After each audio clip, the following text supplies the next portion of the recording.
Hello CLAT aspirants, how is the preparation going on? I am Barkha, your faculty and mentor at iConta, and as you know that we have started our 25 days legal passage series, and today we are back with 5th passage, and the passage that I have chosen for you guys today is from criminal law, and the subtopic in the criminal law that I have chosen is outraging the modesty of a woman. It's a very interesting passage, it's a very interesting concept that we are going to study today, and let's begin. Okay, so the passage is as follows, and before telling you that what is the passage all about, I'm going to tell you that after completing the passage, like after understanding what passage is telling us, we will solve follow-up questions as we have been doing in past 4 passages. Then after completing the passage, after each question, I'm going to give you 5 seconds each. The same rules that we have been following, 5 seconds each to solve that question, and we'll see how the passage proceeds, right? So the passage is, section 354 of IPC provides that whoever assaults or uses criminal force to any women, right? First of all, in the first line itself, they are giving you the section number, that is, they are giving you the law in itself. And this is what your CLAT exam also does, that अगर आपका exam आपके सामने है तो आपको section mug up करने की जरूरत नहीं है.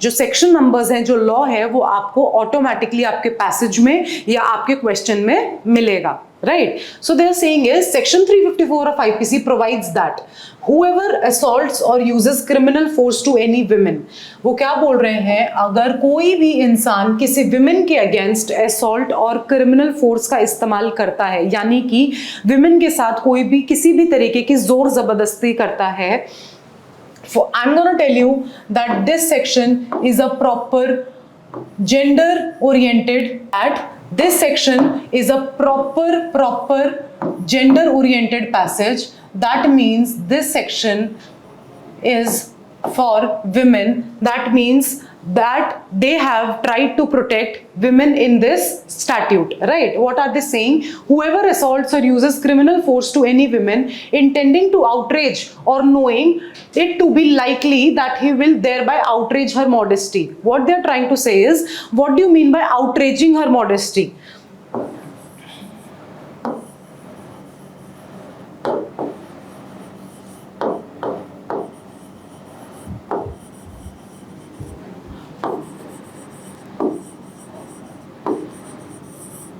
Modesty means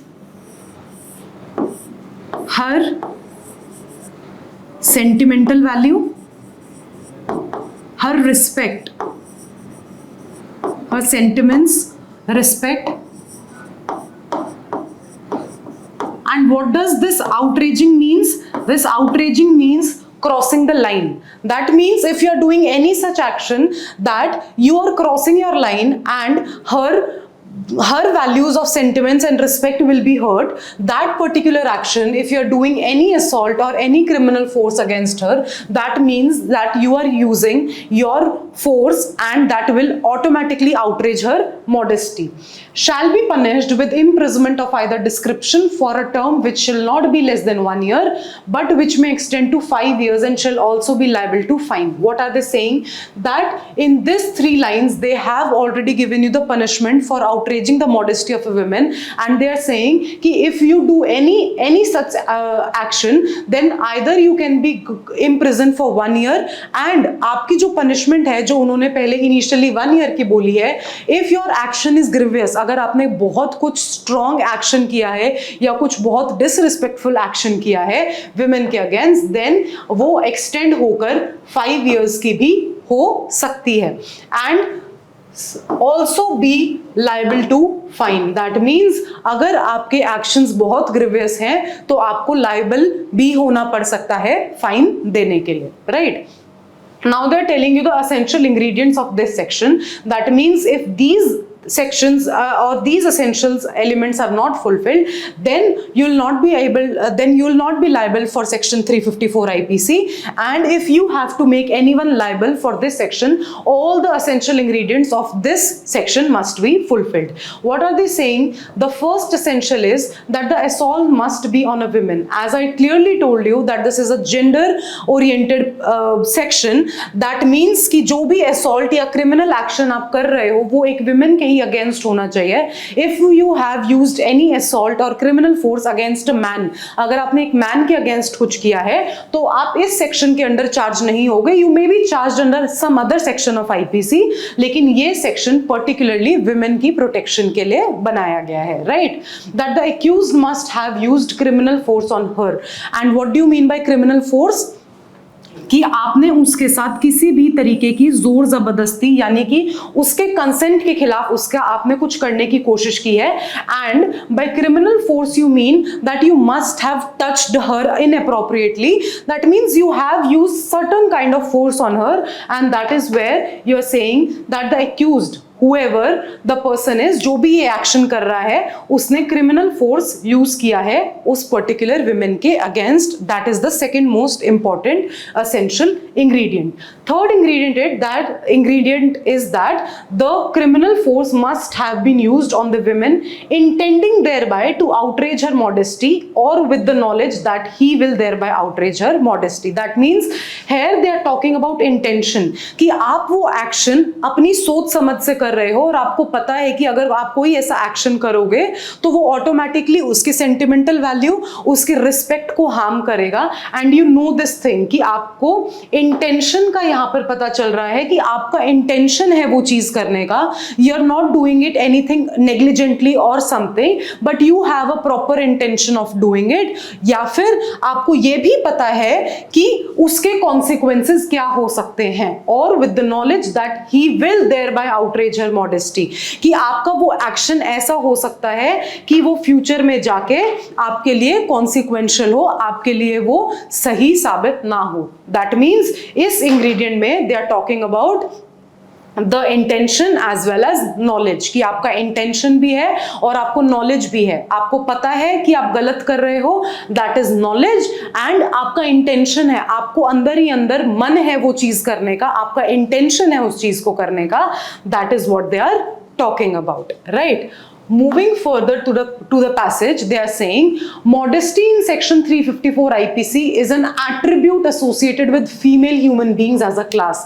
Again, they are telling you that it is related to only females, right? It is a virtue which attaches to a female owing to her sex. That means कि आप एक particular gender class के बारे में यहाँ पर बात कर रहे हो, and if we talk about any particular sex over here is females, right? Modesty is not only limited to physical modesty. Now they are telling you what different kind of modesties are there.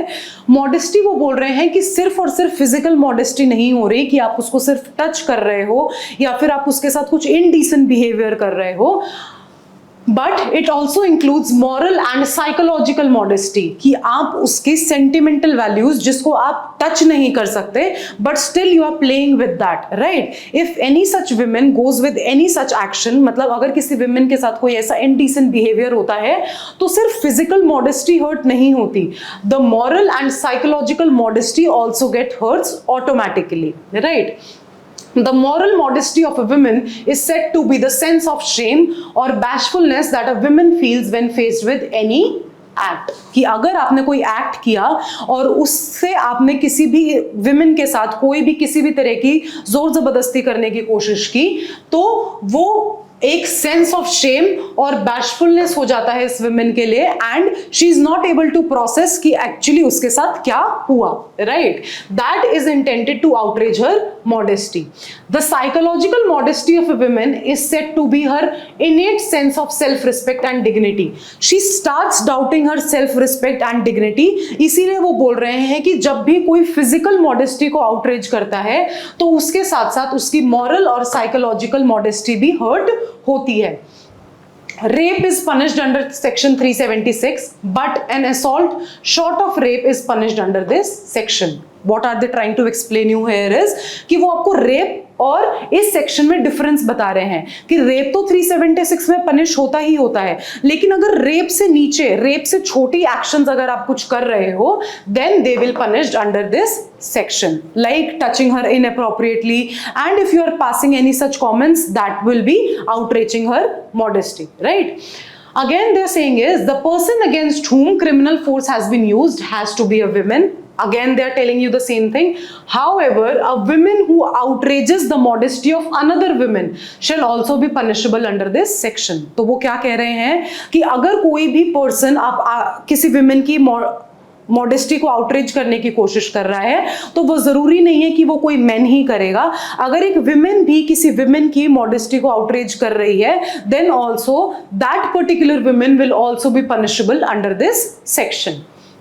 The use of criminal force is a must under this section. अगर touching नहीं हुई है, अगर किसी force का इस्तेमाल नहीं हुआ है, तो that thing will not be punishable under this section. Criminal force is defined under section 350. अब वो यहाँ पे आपको criminal force की भी definition बता रहे हैं, ताकि आपको properly पता हो कि कौन इस section में liable होगा और कौन इस section में liable नहीं होगा. As intentionally using force, किसी भी चीज, किसी भी तरीके का फोर्स इस्तेमाल करना against another person without such other persons consent, आप किसी भी इंसान के कंसेंट लिए बिना उसके अगेंस्ट किसी भी तरीके का फोर्स यूज कर रहे हो, that would be criminal force. That leads to commission of any offense, और उस फोर्स की वजह से कोई ऑफेंस हो जाता है, और knowing that an injury, annoyance और fear would be caused to other person. वो क्या बोल रहे हैं कि वो इंसान क्रिमिनल फोर्स कब इस्तेमाल करता है, जब उसको पता होता है कि उसको सामने वाले इंसान को या तो कोई इंजरी करनी है, या उसको कोई डर दिखाना है, या उसको अनॉय करना है. ठीक है, तो that is what is called criminal force which is defined under section 350, right. Now moving further, they have given you a case law passage में ही. It was held in Ram Kripal, son of Shamlal Charmakar versus State of Madhya Pradesh, that the test to determine whether the modesty of a woman has been outraged is whether, यहाँ पे वो आपको test बता रहे हैं कि आप कैसे टेस्ट कर सकते हो कि एक विमेन की मॉडेस्टी आउटरेज हुई है या नहीं हुई है. Has been is whether action of offender is such as could be perceived as one which is capable of shocking sense of decency. यानी कि अगर आपको एक लेमैन, अगर आप एक रीजनेबल प्रूडेंट मैन हो और अगर आपको वो एक्शन का पता चले, तो आपको खुद एक बहुत बड़ा शॉकिंग इंसिडेंट लगे, और अगर आपको आपकी खुद की अंदर की डिसेंसी हर्ट हो रही है उस चीज से, that will be a action of outraging someone's modesty, right? The reaction of the women is very relevant, but its absence not always decisive. Women का जो action है वो हमेशा relevant होगा, हमेशा reaction जो है वो relevant होगा, but its absence not always decisive. But कुछ women ऐसे होती हैं जो particularly उस moment पे react नहीं कर पाती, तो that will not be a decision कि इस women की modesty outrage हुई है या नहीं हुई है. There is a tendency for some women जो बाद में रिएक्ट करती हैं उस चीज पे, तो वो यही बताना चाह रहे हैं कि ये जरूरी नहीं है कि वे विमेन उसी टाइम पर रिएक्ट करे. अगर वो बाद में भी रिएक्ट कर रही है, तो there can be that action जो उसकी मॉडेस्टी को आउटरीच कर चुका है. Right. In order to constitute offense under section 354, mere knowledge that modesty of a woman is likely to be outraged is sufficient. वो क्या बोल रहे हैं कि अगर आपको वो एक्शन करने से आपको पता भी था कि women की modesty outrage हो सकती है, तो वो भी sufficient है, क्योंकि आपको उस चीज की knowledge थी. That is what they are saying. Mere knowledge, अगर आपको पता भी था कि उस एक्शन से मॉडेस्टी आउटरेज होगी, is sufficient without any deliberate intention of having such outrage. अगर इंटेंशन नहीं भी था उस एक्शन को करने का, लेकिन फिर भी नॉलेज थी कि हाँ ऐसा कुछ गलत हो सकता है, कोई कॉन्सिक्वेंस हो सकता है, then that is also outraging a women's modesty, right. Now we have read the whole passage. Now we are going to proceed with the questions कि questions हमारे इस passage से related क्या क्या हो सकते हैं, and after each question I'll give you 5 seconds. You have to think the answer and see that how many amongst the 5 questions you get right. So moving to the first question, Geeta was cooking food in the kitchen along with her house help. Geeta अपने kitchen में खाना बना रही थी अपनी maid के साथ। Her neighbour Suraj entered the house through the back door. Suraj उसके घर में घुसा पीछे वाले गेट से। Caught hold of Geeta, Geeta को पीछे से पकड़ा। Forcibly pulled her towards himself, और उसको अपनी तरफ खींचा। embraced her and touched her private parts in an indecent manner, and he tried touching Geeta's private parts in a very inappropriate manner, in not a good way. Geeta shouted for help. She shouted for help. The neighbors arrived at the spot, और जब वो चिल्लाई तो बहुत सारे neighbors आ गए, and Suraj ran away, और सूरज वहां से भाग गया। When charged with the offense of outraging the modesty of a woman, he pleaded that he loved Geeta and wanted to propose her. वो क्या कह रहे हैं कि जब उसको उस सेक्शन 354 के अंडर चार्ज किया गया, यानी कि उसके ऊपर जब ये लाइबिलिटी बनी कि ही has outraged a women's modesty, तो उसने ये प्ली किया कि मैं तो गीता से प्यार करता हूं and I wanted to propose her. तो अब यहां पर वो पूछ रहे हैं कि क्या सूरज लाइबल होगा या नहीं होगा। First option, yes, as Suraj forcibly embraced and touched Geeta in an indecent manner. Second, no, as what Suraj did not qualify as criminal use of force. ये तो हमारा automatically eliminate हो गया, क्योंकि force तो उसने apply किया है। He forcibly pulled towards Geeta, यहाँ पे बोला है forcibly pulled, ठीक है, तो ये वाला हमारा ऑप्शन एलिमिनेट हो गया। Third option, no, as Suraj loved Geeta and wanted to propose to her, and D, none of the above. So now you have 5 seconds and you have to see what will be the right answer. It's a pretty simple question, and I think you all will say that the correct answer is option A, and I don't think that I need to explain the solution, because of course if he has forcibly pulled Geeta towards him and if he has touched Geeta's private parts in an inappropriate manner, then this liability comes under section 354 and he will be held liable. Moving further to the second question, Savita left her 9 months old daughter alone at home with her brother-in-law Ravi and asked him to take care of her. Savita is going out and उसने अपने brother in law Ravi को बोला कि मेरी 9 months की daughter का ध्यान रखना। When she came back home, she saw Ravi touching private parts of her daughter inappropriately. ठीक है, उसने देखा जब वो घर वापस आई कि रवि उसके डॉटर के जो प्राइवेट पार्ट्स है वो बहुत inappropriately टच कर रहा था। Ravi was charged under section 354. उसके ऊपर फिर से liability बनी 354 की। At trial, he asserted that he cannot be held liable. जब उसका ट्रायल शुरू हुआ तो उसने बोला कि under this section as an infant girl who is 9 months old cannot be considered women. अब उसने क्या डिफेंस लिया, उसने बोला कि इस सेक्शन में तो विमेन की बात होती है और एक 9 month की लड़की को आप विमेन नहीं बोल सकते, ठीक है। तो उसने ये डिफेंस लिया एंड उसने बोला कि मैं इसीलिए लाइबल नहीं होऊंगा। तो वी नीड टू सी कि क्या रवि लाइबल होगा या नहीं होगा। यू हैव 4 ऑप्शंस है। First option, no, as an infant can not be considered women whose modesty can be outraged. वो यही बोल रहे हैं कि हाँ रवि सही कह रहे हैं, वो लाइबल नहीं होगा क्योंकि एक 9 महीने की लड़की को आप विमेन नहीं मान सकते। Second option, yes, as section 354 does not prescribe minimum age for a women to fall under this section. अब आप मुझे एक बात बताओ, क्या हमने पैसेज में कहीं पर भी एज लिमिट की कोई बात की थी?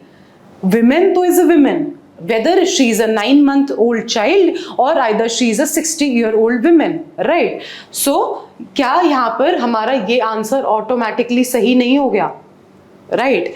अब थर्ड ऑप्शन भी देखते हैं। Yes, the required essential ingredients to constitute offence under section 354 are fulfilled. Yes, this is also a right option.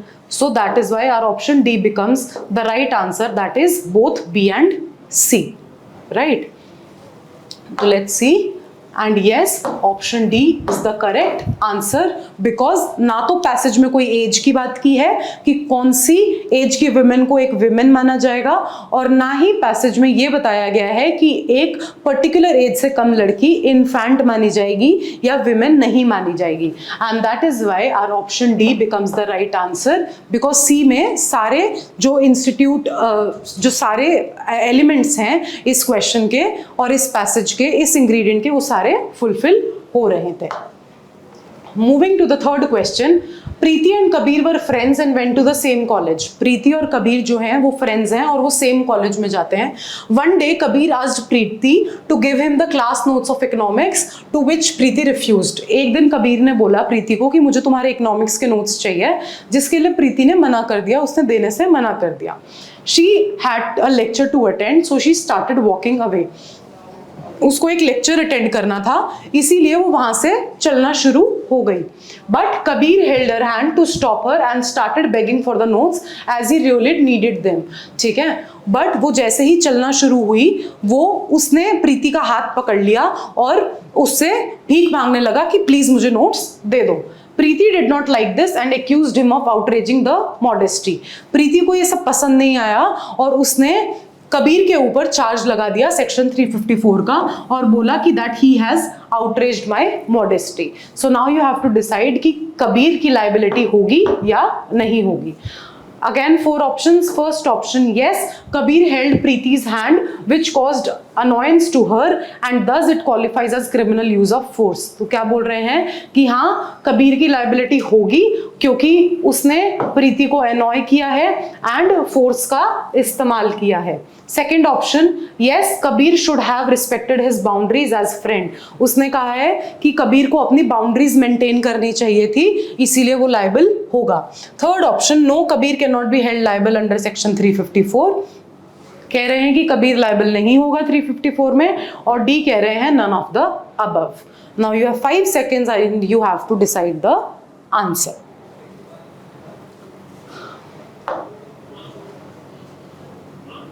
So the correct option is C. He cannot be held liable for section 354. And why? I'm gonna explain you the solution. In order to constitute offense under section 354, the accused must have used criminal force and must have intended to outrage the modesty of the women, or he must have the knowledge that his act will outrage the modesty of the women. क्या किसी का हाथ पकड़ना एक modesty को outrage करने वाला action हो सकता है? And when similarly when they were friends, जब आप किसी अपने फ्रेंड का हाथ पकड़ते हो तो क्या उसकी मॉडेस्टी आउटरेज हो जाती है? He didn't had any intention कि वो उसकी मॉडेस्टी को आउटरेज करे, या he didn't had any knowledge कि उसका हाथ पकड़ना किसी भी विमेन की मॉडेस्टी को आउटरेज कर सकता है. He generally when Preeti started walking, जब प्रीति वहां से जाने लगी तो उसने बस हाथ पकड़ लिया and he started begging for notes. इसीलिए this is not the outraging the modesty of a woman, and that is why he will not be held liable under section 354. Right? Moving further to the 4th question, Ritu and Manish worked in a firm where Manish was her superior. Ritu और मनीष एक company में काम करते थे जहाँ पे मनीष उसका superior था, यानी कि उससे एक बड़ी पोजीशन पे काम करता था. In an office meeting, Ritu, while giving a presentation, gave certain ideas that could earn the firm large amount of money. Office में कोई प्रेजेंटेशन चल रही थी जिसमें रितु ने आइडियाज दिए जिससे फर्म को बहुत ज्यादा प्रॉफिट हो सकता था, बहुत पैसा कमा सकती थी firm. Right? Impressed by her, Manish went to her and slapped on the posterior part of her body buttocks as an act of appreciation for good work. उस प्रेजेंटेशन के दौरान जब उसको उसके आइडियाज पसंद आए तो मनीष उठ के गया उसके पास एंड उसके पोस्टीरियर पार्ट्स ऑफ बॉडी को उसने स्लैप किया. Humiliated and enraged, Ritu filed a complaint against Manish for outraging her modesty under section 354 IPC. Ritu ने 354 IPC के अंडर मनीष के ऊपर चार्ज लगाया. The council on the behalf of accused Manish के council ने, मनीष के एडवोकेट ने क्या बोला? That slapping on the posterior part of the women does not amount to use of criminal force and Manish had no intention to outrage the modesty of Ritu. वो क्या बोल रहे हैं कि उनके एडवोकेट ने बोला कि पोस्टीरियर पार्ट पे स्लैप करना आउटरेजिंग नहीं होता मॉडेस्टी का, और ऐसे मनीष का कोई इंटेंशन भी नहीं था, तो उसने इंटेंशन का डिफेंस लेने की कोशिश की. So now we have to decide. 4 options. First, no, as the requisite intention to constitute offense under section 354 is absent. वो कह रहे हैं कि हाँ मनीष गिल्टी नहीं होगा क्योंकि उसका कोई इंटेंशन नहीं था. Second option, no, as slapping on the posterior part does not amount to use of criminal force as it was done only to appreciate Ritu for her good work. फिर से वो यही कह रहे हैं कि हाँ मनीष लायबल नहीं होगा क्योंकि ये कोई क्रिमिनल फोर्स यूज नहीं हुआ था, वो तो बस ऋतु को अप्रिशिएट कर रहा था उसके अच्छे काम के लिए। Third option, yes Manish had knowledge that the modesty of a woman is likely to be outraged by the act of slapping her on the posterior part. वो कह रहे हैं कि हाँ मनीष लायबल होगा क्योंकि उसको पता था कि अगर वो कोई ऐसा एक्ट कर रहा है, यानी कि अगर वो एक विमेन के पोस्टीरियर पार्ट पे उसको स्लैप कर रहा है, तो उसको एक नॉलेज थी, उसको पता था कि वो वुमेन की मॉडेस्टी को आउटरेज कर सकता है। Fourth option, yes he could have used other ways of appreciating her. वो कह रहे हैं कि वो कोई और तरीका इस्तेमाल कर सकता था उसको अप्रिशिएट करने का। This makes no sense, that is why this options gets eliminated, and now you have to decide what will be the right answer. Think of it for 2-3 seconds and then decide. Pretty simple. The answer would be C.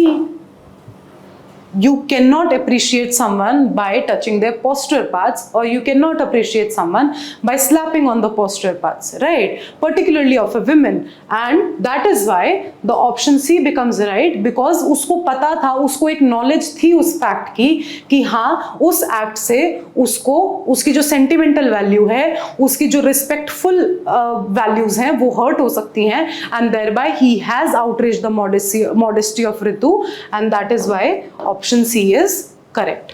Moving to the last question. Rajesh and Vibha were neighbors. Rajesh और Vibha neighbors थे.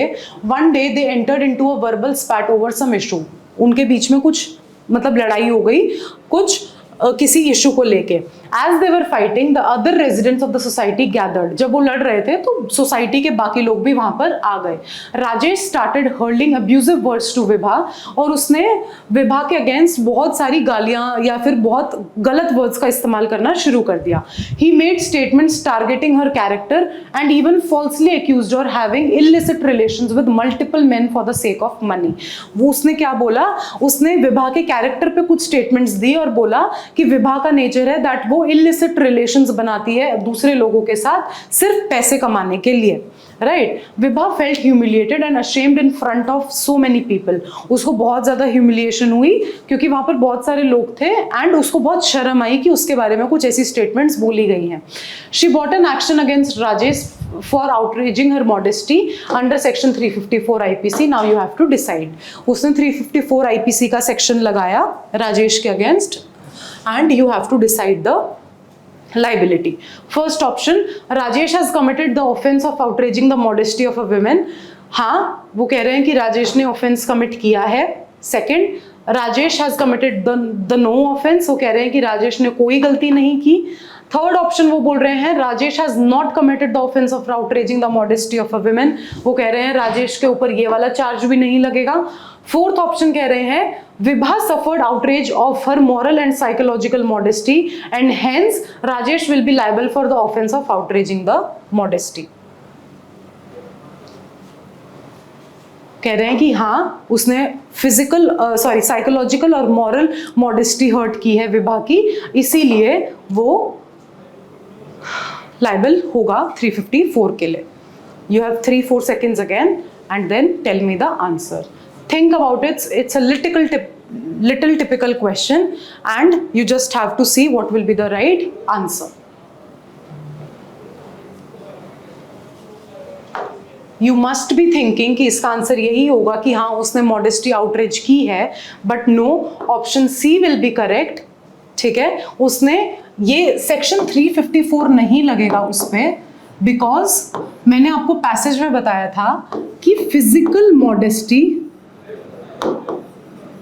के साथ साथ moral और psychological modesty hurt होती है।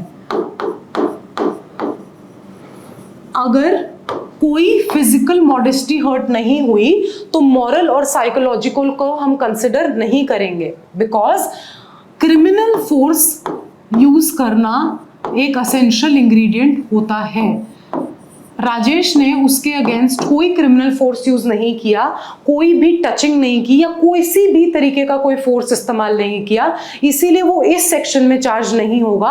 और यही सोल्यूशन कह रहा है कि Rajesh can be made liable under other sections. वो किसी और सेक्शन में लायबल हो सकता है, बट 354 के लिए वो लायबल नहीं होगा क्योंकि उसने कोई भी क्रिमिनल फोर्स यूज नहीं किया। and that is why this particularly section will not be held on Rajesh. And that is where I end this passage.